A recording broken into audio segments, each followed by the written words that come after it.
It, it's really a pleasure to be here and to be able to discuss this wonderful book with Caroline. Well, the book introduces us to many subjects. It's a re-examination of American literature, the meaning of American literature, but also about indigenous writing, conceived broadly, indigenous aesthetics, modes of expression, and by placing at the center indigenous forms of, well, indigenous aesthetics, forms of conveying sensations, more modes of expression, generating new feelings. It really brings new light in the historical formations of, again, American literature. So I learned a lot from reading this book, and it's a pleasure to have the opportunity to discuss it here with Caroline. I I love the title, Caroline. The book, I'll show you this beautiful book here. The title is Indigenuity, Native Craftwork and the Art of American Literature.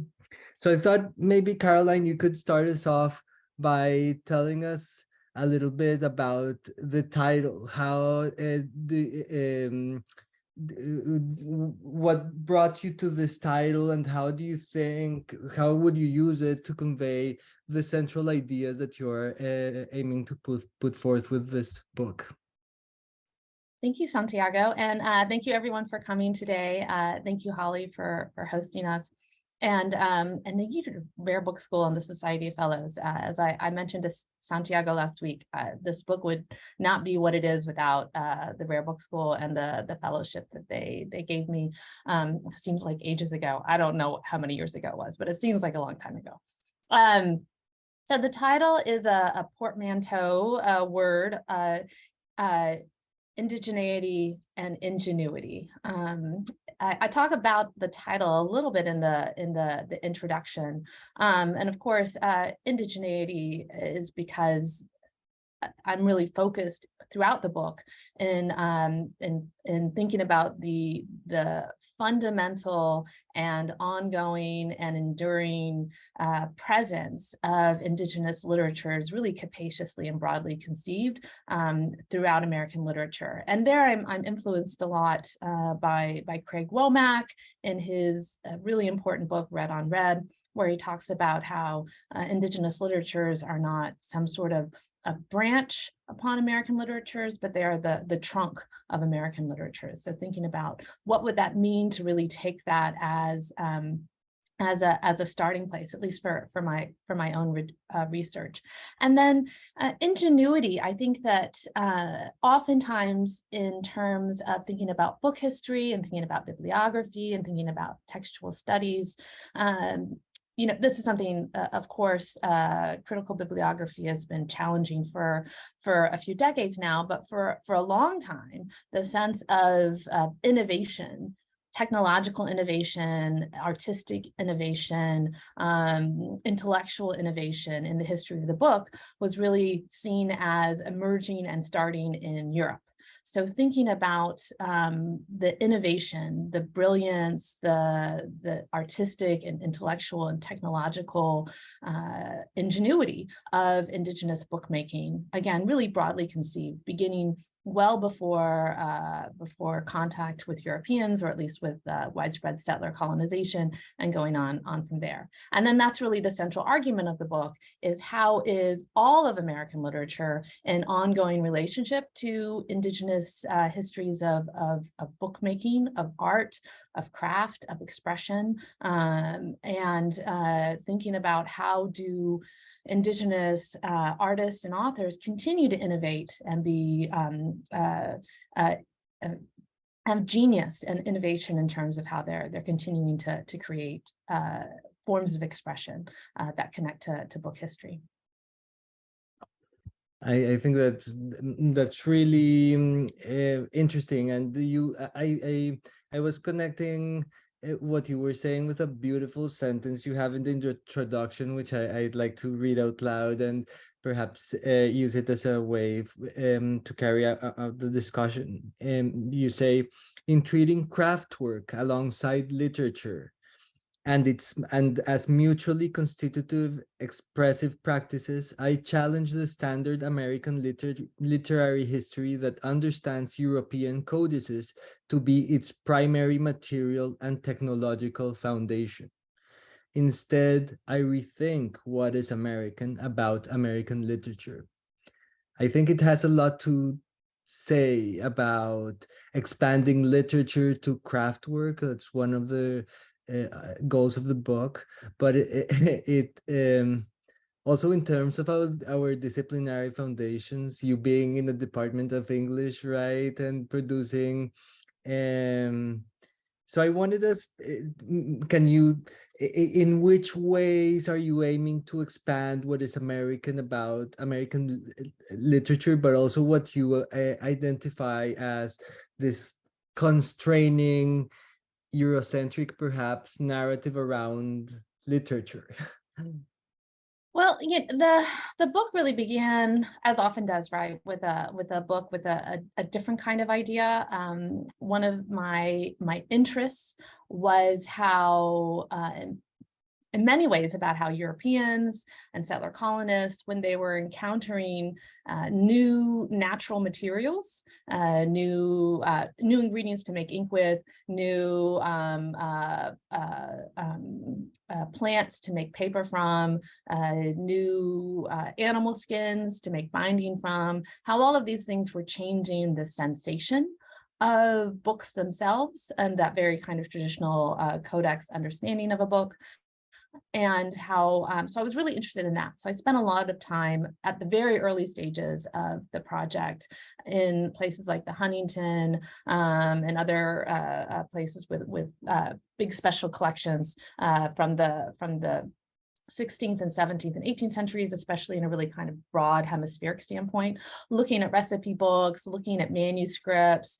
And one of the things that really immediately struck me was that these earlier compilations or records of ink making, of paper making, of exploration, of travel, blurred everything together. So while I tended to think of, at that moment, I tended to think of healing, cooking, craft work, home decoration, and bookmaking as different kinds of activities.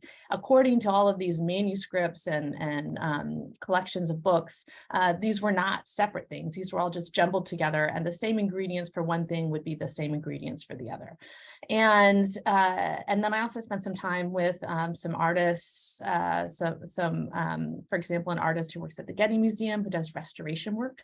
And I shared with her some of the recipes I found for, at that point, I was really interested in ink, especially different forms of red that were made possible through different kinds of ingredients in the Americas. And she looked at some of these recipes and she laughed, right? Because she was like, you couldn't make these recipes in the Americas because the ingredients come from Europe, very specific places in Europe, and there's no store to go to. How would you get that? So she started to speculate about how she would go about making these kinds of things. So she talked about, for example, going out to your orchard and getting gum from your fruit trees to mix with ink. So all of these things that have to do with being improvisational, using everything you have around you, not having a store to go to, which I know is a very obvious thing to think about, but just bringing that mentality to the recipes that I was finding changed my understanding of the project I was working on, because it made me realize that what I had originally thought of as a sort of trajectory story of settler colonists encountering these materials and unfolding them into books, and then Indigenous peoples later coming in and making books into the late 18th century and beyond. What I found instead was that they were utterly interwoven together.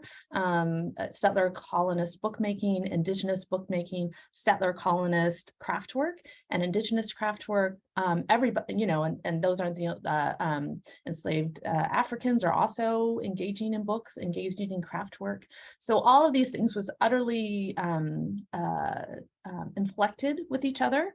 And it also made me think about the sort of monumental nature of craft work as well, about how all of these things are related to landscapes, forests, mountains, earthworks. So it really broadened my understanding of what American literature is, what craft work is, and the possible intersections. And so that's what I ended up exploring as I wrote the book. And you really do get a sense of the way of this intermingling, this many heritages, many different forms of heritage that come into the creating that that could be called like an American aesthetics that's projected to literature, but also in this very integral mode of expressing and of being. And so perhaps this would be a good time to talk about the structure. And the book structure is so rich, going to different kinds of materials, but also different forms of the different senses, perhaps how how you are perceiving, creating all this stimulus for the senses in all in this diverse form. So you go from space and the way you inhabit space, you go through music, color, a really rich trajectory. So I was wondering if you could tell us a little bit about the book structure, but also how you came about identifying this as the form the book would take. So originally I thought it would be very chronological. I thought it would be, I thought it would end at roughly 1800, since that's when my first book roughly ends. I thought that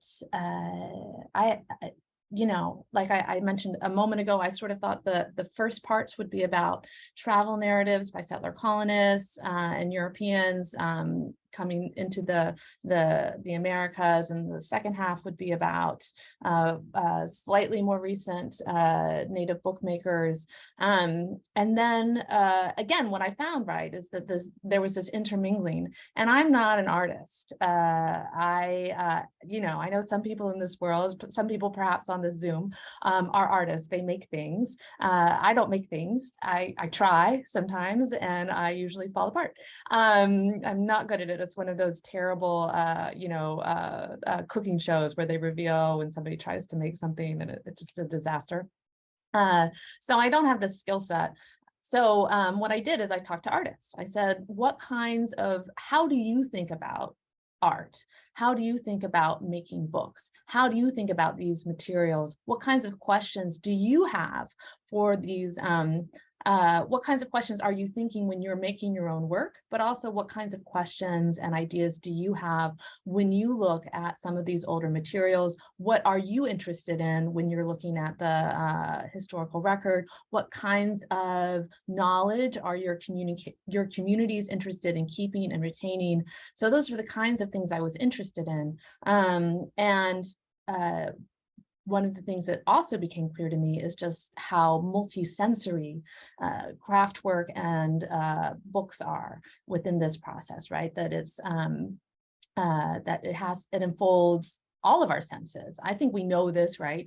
Again, this is something that attending rare book school classes definitely hits home. You know, taking a papermaking class, there's definitely papermaking is smelly. You know, there's nothing like going to a special collection and seeing a book, even a book you know is small or a book you know is large, and then suddenly seeing how big or small it is, or how thick it is, or what the paper feels like. We know these things, right? We know about texture, we know about heft, we know about the sense, we know about musicality. We know all what it means to be with bodies, especially in tight spaces. Like, we know all of these things. And speaking with artists, especially contemporary Indigenous artists, activated those senses for me as a scholar. And so part of what I tried to do is come back to these older materials, ask the kinds of questions that these artists themselves were asking, and see how that changed my understanding of what was happening with them. And what typically happened was that I couldn't think about older materials without also thinking about a contemporary artistic context. So that blew up a chronological organization. So each chapter is more, it's not very well, it's chronological-ish, I guess, but it pushes against that. So for those of you, maybe all of you, with the exception of Santiago, who haven't read the book, it begins with a chapter on Jonathan Carver, who was a late 1700s travel. He was from Connecticut. He was white, and he was trying to find the Middle Passage. And he's a map maker and surveyor, and he goes into the upper Mississippi River Valley to try and find this Middle Passage, which or Northwest Passage, I'm sorry, which doesn't exist, as we know. But he's in this craft environment that is both monumental and ephemeral, and that there's these giant earthworks everywhere. There's rock paintings, and then there's also iconography on bags and pots and things like that. And then he's also hearing stories about orientation related to different figures. So I think in that particular chapter about different ways of understanding orientations between books and maps and landscapes and craft. And so I take that up through for example, some contemporary artists and authors. Alison Adele Hedge-Koch has a beautiful book in verse about Blood Run, which is an ancient mound site. Santiago X is a artist living in Chicago who both creates virtual mounds and earthen mounds. So these are some examples of contemporary artists. In the second chapter, I talk about Kateri, who is a Haudenosaunee. She's Mohawk, Ganakahaga Mohawk. And in the mid to late 1600s. And so she both engages in craft work, and then upon conversion to Catholicism, she does a lot of bodily mortification. So in that chapter, I'm interested in both how she's creating craft that is quill work and beadwork, but also how she is adapting it to this new devotional context and making markings upon her bodies. And then I'm tracing a whole series of engravings and portraits of her through print history and across, well, across Europe and Mexico and Canada, so a lot of different places. The middle chapter is about color and the ways that in Choctaw ideas of blue and green, which don't map cleanly onto English or French ideas, how they get translated by explorers and in craft work and in vocabularies. Chapter 4 is about music bookmaking from manuscript and basically collections of hymns. And then from the 1770s through a contemporary Mexican composer.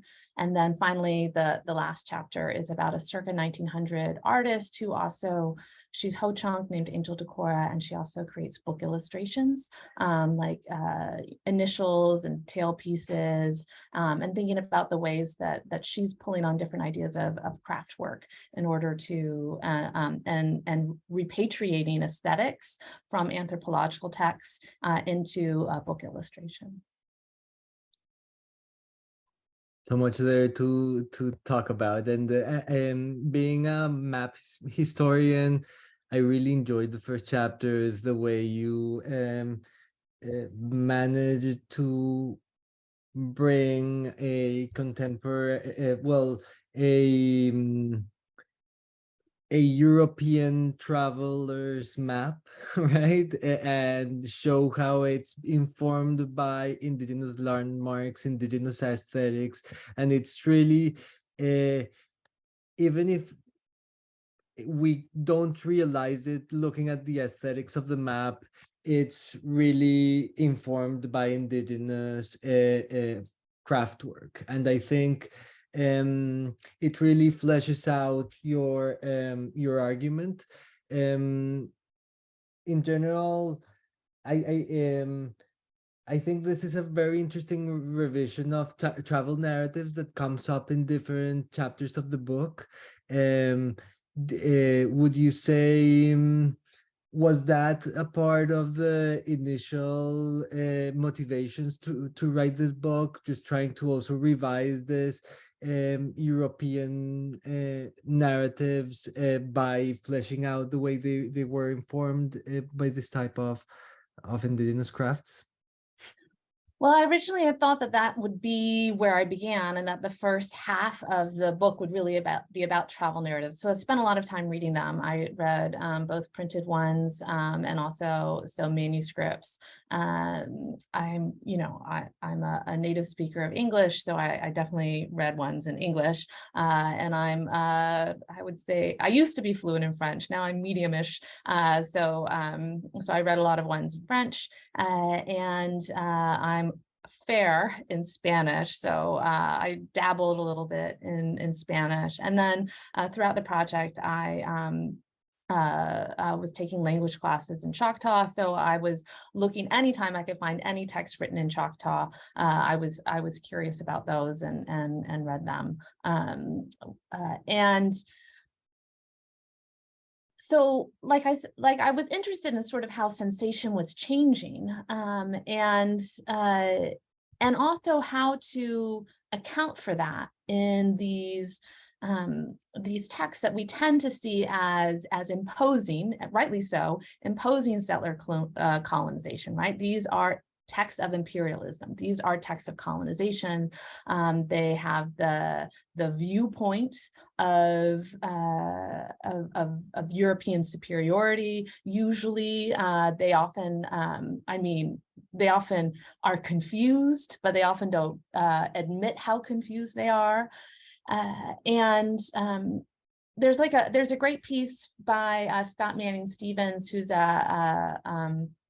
at Syracuse, and he speaks Mohawk, and because he is Mohawk, and I was chatting with him at a conference, and he was talking about how the Jesuits are always saying how quickly they pick up Mohawk and how smart they are at Mohawk and how great they are at getting these languages. And he says, and everybody's just accepted that. And then he points out all of these fundamental ideas in that language that the Jesuits never even mention. Like they, to say hello, they say the word for peace, which just seems like something, he pointed out, that Jesuits would mention at some point, because it's, it fits so well with Christianity, and none of them ever mention it. So do they really know as much as they say they know? So that really helped me have a very suspicious eye to these travel narratives. So in many ways, I was trying to see what else was going on in them alongside. I don't want to discount the violence, of course, of colonization, of imperialism, and all of that is in these texts. But at the same time, these people are in indigenous lands. They're engaging with indigenous people. They are using, holding, touching, seeing, smelling, lifting, using indigenous craft all over the place. So how do we recapture that? There's a set of scholars who have written about Louisiana basket making, Coushatta basket makers, and they point out, for example, that baskets are everywhere in the colonial record. We just don't see them. But almost anytime anybody is talking about carrying something or bringing something, there's a basket. So that's sort of bringing that kind of mentality and visuality to it. So with the map making, I was interested in thinking about how is he orienting himself within this craftwork environment where the pots and weavings and baskets, as well as effigy mounds, are all about orientation. These are massive and small items that are everywhere that are about orientation. So how is that changing how he understands orientation itself, about placemaking, of identifying, about putting himself in relation to different to both where he comes from Connecticut, and this sort of Anglo American identity, and building relationships with these various Indigenous communities that he's with. So that was so trying to see that and understand that and limn that in that chapter. Yeah, it's a fascinating chapter. Do you have a favorite chapter? Oh, I think I just have favorite moments in the writing of it. So one of my, I can pull up a picture. I know people like pictures. Let me see if I can find a, here we go. I'll pull up a picture just so you can get it's not probably maybe not the most exciting picture, but it's a picture nevertheless. Okay. So do you all see this thing that says names of colors?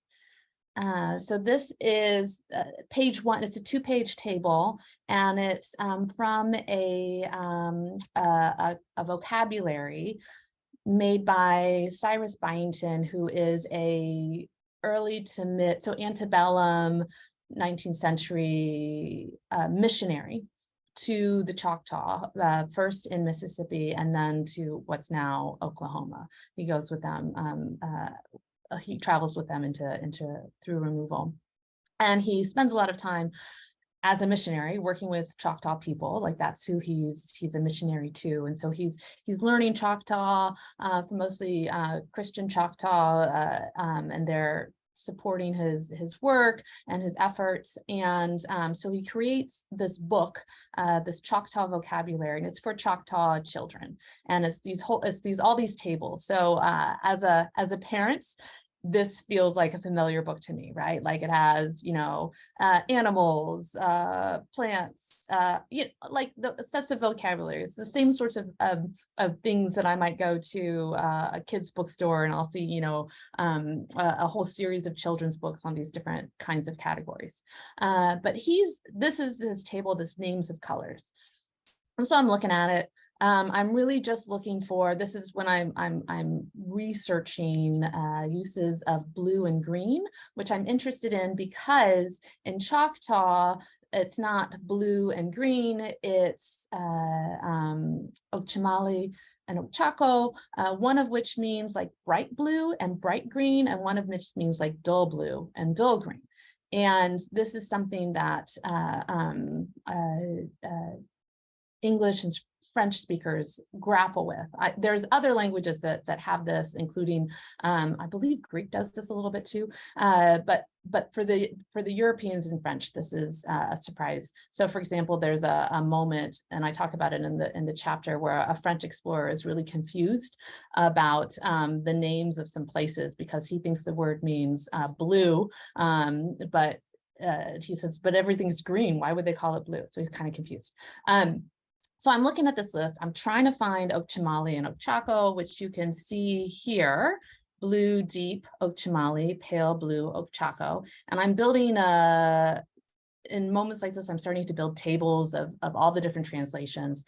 But while looking at this particular table, I see lots of other things on here that are not red, orange, yellow, green, blue. There's bay, there's chestnut, there's brindle, there's drab, there's dun, there's pied, there's piebald, and there's similar kinds of things on the next page of the table. And I'm a reader. I don't know a ton about horses, but I know a lot of these are horses.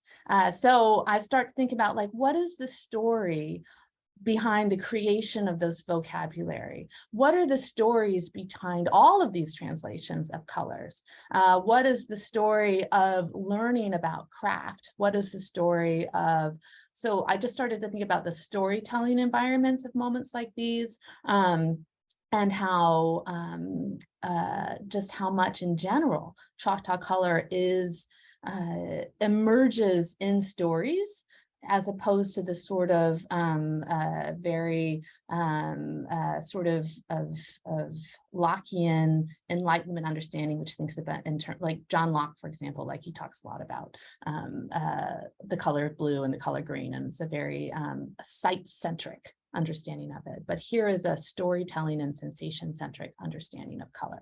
So that was a moment that I loved, because it just completely changed how I was understanding all of these different things that I was encountering, both vocabularies like this one, but also discussions of craft work, discussions of making of color, of dyes, of pigments, and thinking about and trying to, again, see and hear, use all my sensations to think about these stories of color that are happening in the archive. Yeah, it's a beautiful chapter, and my first thought when I see, so there's images in the book as well. When I saw it the first time, I remember thinking, well, wow, I don't know what half of these terms mean. Not, and I don't have a wide enough palette. But in the Amazon, indigenous peoples of the Amazon have a very wide repertoire of categories for colors like green, especially green, but also blue. So it's interesting to think about that, the specificity of this categories and how they change over time. And any chapters in particular that were, or a chapter that was harder to write that you found that gave you special trouble? Well, I mean, it was hard. It was difficult logistically to write the last chapter, since it was the one I'd done some research for it, and then COVID hit. And it was the last major chapter to write. This is the one that's on Angel Decora, who is a artist and book illustrator, and also teacher from circa 1900 US. And she taught for about a decade at Carlisle Indian boarding school in Pennsylvania, and I had visited there and I'd looked through their archives. She and her husband had helped create illustrations and art for their school publications, their print shop, which is staffed by students at the school. And she also helped establish a Craftwork sort of making program and sale program to help support the school. So the students made art and they printed catalogs to sell some of the art, especially rug weaving. And she also does all kinds of speeches about what Native art is. So she's a really prolific and multi-genre artist and author. And I was interested in the book decorations that she helps make. And so I was interested in that, but then, the pandemic hits and I can't go to archives. So this was one of those moments where the sorts of contacts and relationships made through the Rare Book School were just invaluable. I don't know if I would have understood so well the kind of work that librarians and archivists and special collections people do. I think I took them for granted probably up through working with the Rare Book School. But now, after having done all of that, had my fellowship, taken Rare Book School classes, had gone to class and learned from and been in cohorts with people who were curators, who were archivists, who were librarians, I knew that they know lots of stuff. So I reached out to Mike Kelly at Amherst, who helps manage a special collection there that has a ton of indigenous, that prides itself on its native book collection, and asked him questions. And he was a delight. He sent me pictures. Like, you know, sometimes I would see something that said like, has illustrations, but I wouldn't know what the illustrations were, or decorated end papers, and I wouldn't know what the end papers were.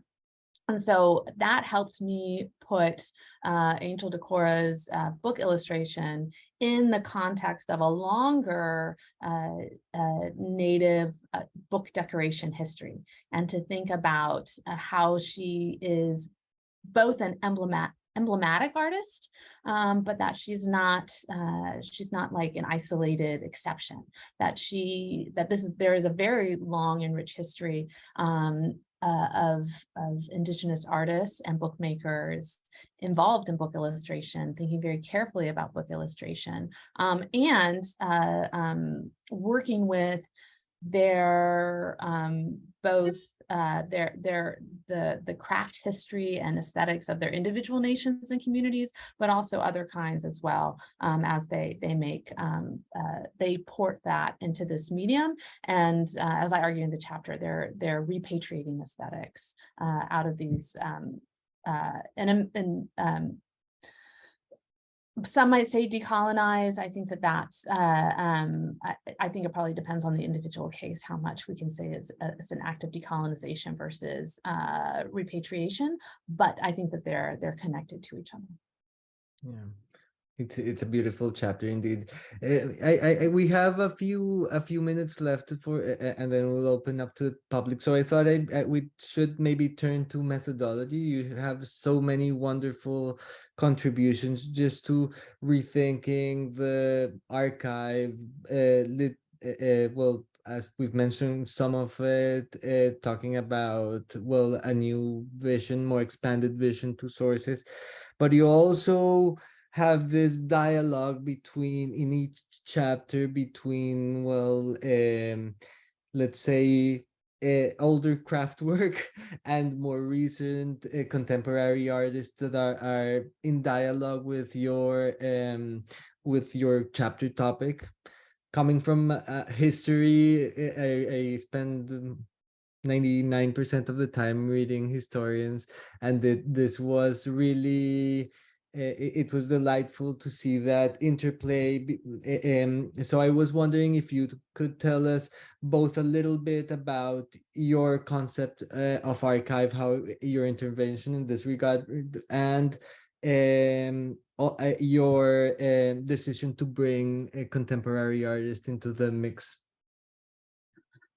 Yeah, I think that, you know,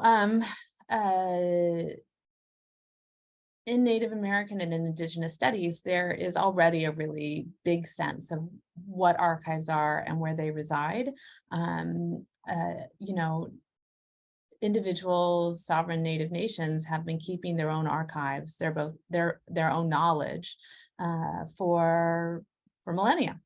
And oftentimes settler colonialism has disrupted the maintenance of that knowledge and archives, but it hasn't severed, and oftentimes there's been a recovery process or rebuilding process that's a very explicit practice. If I think, for example, of the Chickasaw Nation, right? They have this amazing cultural center in Chickasaw that's includes, for example, a space within it for welcoming objects home, and to have ceremonial moments that do that.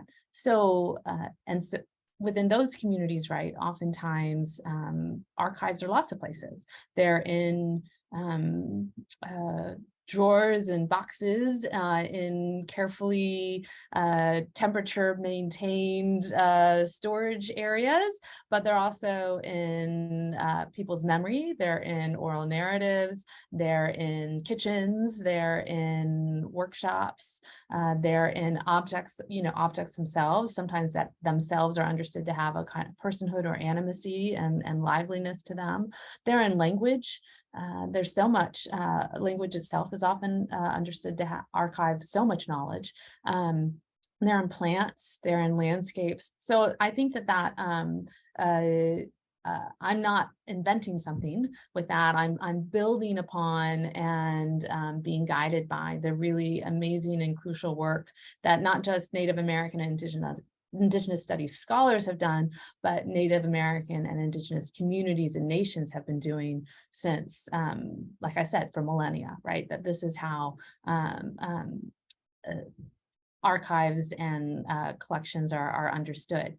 And so it seemed to me when I was working on this kind of a book, I had to approach archives from that mentality. Otherwise, it was not going to be true to the goal of the book itself, right? Like if I'm thinking about how does Indigenous making and using and expression often begun in the making of objects and use of objects, how does that orient American literature itself, then I have to come at it, that archive from an Indigenous standpoint as well. So, you know, talking to artists just was necessary to supplement my own knowledge. And I also really wanted to emphasize throughout that that I wasn't talking about things that have vanished, that ceased.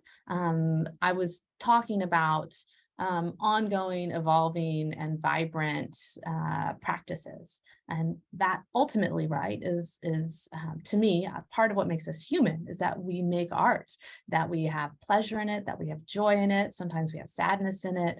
We have like it's a deeply human act to make things, to love things, to find joy in things, and so to demonstrate some of that enduring breadth in Indigenous book history was important to me, and to show and to not stop at some point and either explicitly or implicitly suggest that that colonization had won, that it had destroyed this, and that there was an elegiac kind of thing to it, but that this was that while there's violence and sadness and loss of monumental proportions, that there's also this enduring thread through making of art, through expression, that endures and that insists upon the humanity of Indigenous peoples and nations. And it's there in all kinds of places. That's beautiful. Thank you, Caroline. I think that you really get the sense of the vitality of from this dialogue in the way you bring contemporary artists to the mix as well. So and in general from the book. So I invite everyone to read the book. Holly, I think it's time to switch to questions from the audience. That's exactly right. Yes. Thank you, Santiago. Thank you for that fabulous interview, and so fascinating. And yes, let's open it up to our audience for questions. Please go ahead and drop those into the chat. I'll go ahead and pose the first one that's here for you, Caroline. This is from Katie Childs. She says, thank you for this. She can't wait to read the book. In your description of the last chapter, you used the phrase repatriating aesthetics. Can you say more about this? It's a fascinating concept. So yes, hi Katie, how are you? Katie and I are old friends. So so this is in part driven by Angel Decora herself. She gives this whole series of speeches, and then she also has, they're often printed as well, called Native Indian Art. And if they're all over the place. They're in like organizational records, they're in boarding school newspapers, but they're often different, right? So they all have the same title, but there's like different, you know, I don't know, maybe my CV does the same thing, where there's like 3 different versions of a talk that looks like it has the same title, but it's like me working through things. Though hers can be very, very different. And one of her talks is soon after she's become a school teacher, an art teacher at Carlisle. And she tells the story to the, she's in Los Angeles at the National Education Association conference. And they also have, part of that conference has this exhibition of student art, including a native student art.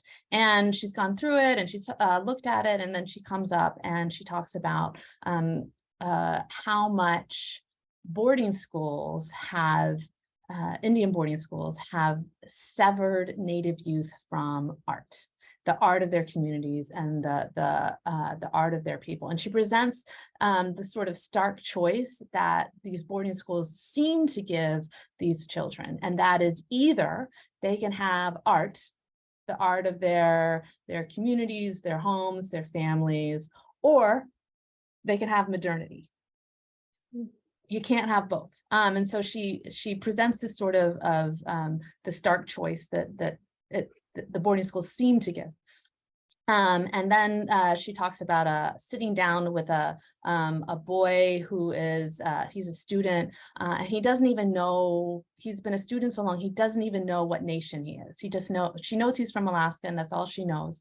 And she pulls out an anthropological text by Franz Boas. Well, this is a story she says, at least. And she and the student are flipping through this anthropological text by Franz Boas, and he pauses and he says, this is my people, this is my family, this is my kin, this is my nation, I'm Haida. And he immediately starts designing print and book illustration based around his family's motif, which is the killer whale. So she presents like anthropological text as a repository of indigenous aesthetics that then can be repatriated, reclaimed, adapted and utilized by by Native youth to, as she puts it, become Indians again. And that this is sort of the sort of guiding pedagogical process of her art, but also of her art instruction, but also much of her art as well. And so she's constantly bringing in anthropological texts to her students and asking them to see motifs, understand motifs, and adapt them into their own work. And she does the same thing. So that's so if we think about salvage ethnography, right, like this idea that anthropologists, ethnographers, starting with Henry Rose Schoolcraft, if not before, go out and they encounter these dying communities, and they're going to gather up all the information and all the pieces of craft and objects and shards and stories before all of these communities vanish. If that's what in the sort of fundamental originary idea is behind modern anthropology and ethnography, then what she's saying is, well, we're going to take it back, and we're going to use it not to, again, have that elegiac, this is gone, but how does this become the aesthetic foundation for new art, for new books, for new expression, for new senses of relationship and community that connects to modernity, that doesn't say that is one or the other, that says it's both. Mm-hmm. Yeah, fascinating. Thank you for that answer, Caroline. I see that Gloria has her hand raised. So Gloria, if you want to come off mute and pose your question. Hi, can you hear me all well? Yes. Caroline, Santiago, thank you so much for this conversation, and congratulations, Caroline, for your book. I'm so excited about it, and I think that it's offering like a history of the senses and a history of materials and a history of knowledge. And it's also, for me, empowering that you are using or inviting indigenous voices as sources too, right? So I had two questions. One is that when we rethink any history of literature, we are also making new discoveries about what reading means, or what readers are, or what books are. Can you expand a little bit on your discoveries on those matters? And the second one is, since you are using different sources and you are opening up time and space for us, when you think about craftwork and labor, did you see patterns in gender distribution of labor, for example, with the book craft or the Craftwork? Thank you. Thank you. So the gender question is one is one that I haven't fully answered yet. It's actually something I've been very interested in and thinking about for a next project, just because my first book was really interested in questions of gender. And then this one, you know, gender is there, but I don't spend a lot of time talking about gender.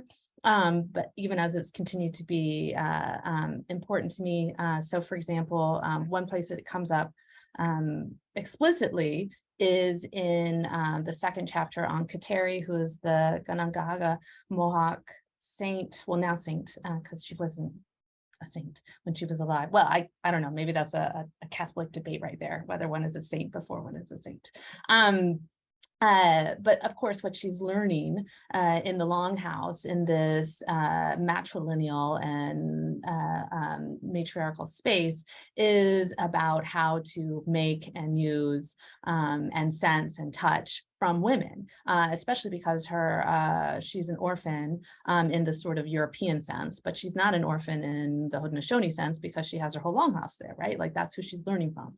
And the Jesuits, because they have this, again, a European sense, they sort of see her as this like, you know, exception, that because she doesn't have family members, or she doesn't have because she doesn't have a mother, and because she is one of the reasons she doesn't have a mother is because smallpox has affected her community. And so she is, she's also has, according to them, she has bad eyesight, and she's very frail. So they say, well, she spends all her time in the Longhouse, and therefore she's kept pure. She's kept pure as a little French girl, and that inside of her, they explicitly say like inside of her is a little French girl, and that her conversion is releasing that. And there's a story about how when she dies, her skin whitens, and the scars from the smallpox disappear. So she like the Jesuits interpret this as a sort of like confirmation of her essential white Frenchness, which is, of course, very violent understanding of who she is. So I'm interested in the ways that she is not an orphan, that she is in this Longhouse, that she's learning from all of these women, that when she converts to Catholicism, she goes up from her Gandawague, which is where she's living as a child, to Ganawage, which is up near what's now Montreal,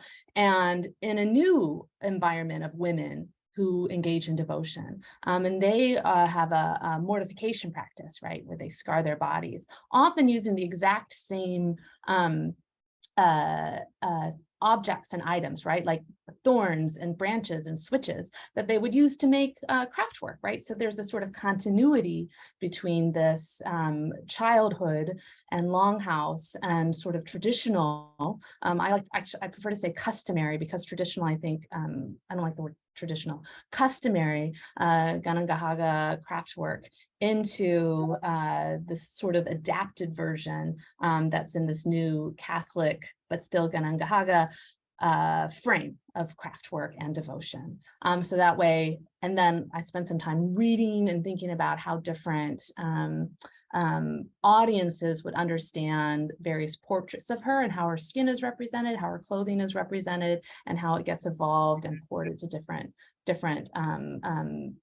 places of reading. So if we go back to your question about reading, one of the things I'm interested in is just in reading this portrait of her body. One of the Jesuits, Claude Chauchetier, he famously creates a whole series of portraits of her. He knows her, he's inspired by a dream, a vision of her. He makes some portraits, he paints them. There is a portrait still at the church in Ganawage. They say it's by him.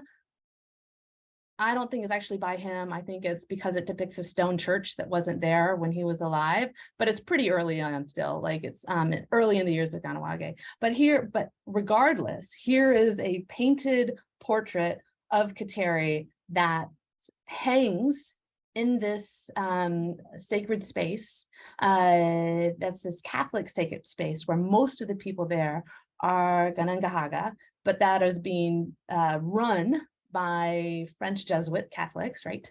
But that is also adorned with craftwork made by Kanen'kehá:ka women. So how does that portrait, to the Jesuits who like see in this portrait the unmarked skin, they see a confirmation of their version of Catholicism. Whereas what do the Kanen'kehá:ka parishioners see when they look at this, when they're praying, when they're thinking about their own devotional practices? So that's what I try and think about in that particular chapter. And that's a beautiful chapter. It's one of my favorite chapters. I would recommend it. Just the including the overlapping practice of being inscribing and the transfer to the body, and then the transfer to the image that's in the church, and it's just a wonderful chapter.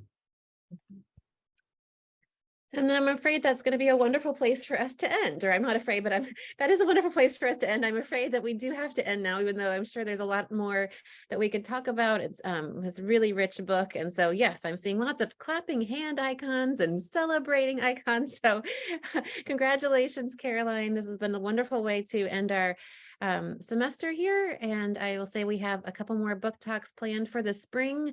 So keep your eyes out for what those are going to be. And thank you, everybody. Congratulations for making it almost to the end of the semester, and have a wonderful holiday season. Thank you so much. Bye. Thank you, everyone.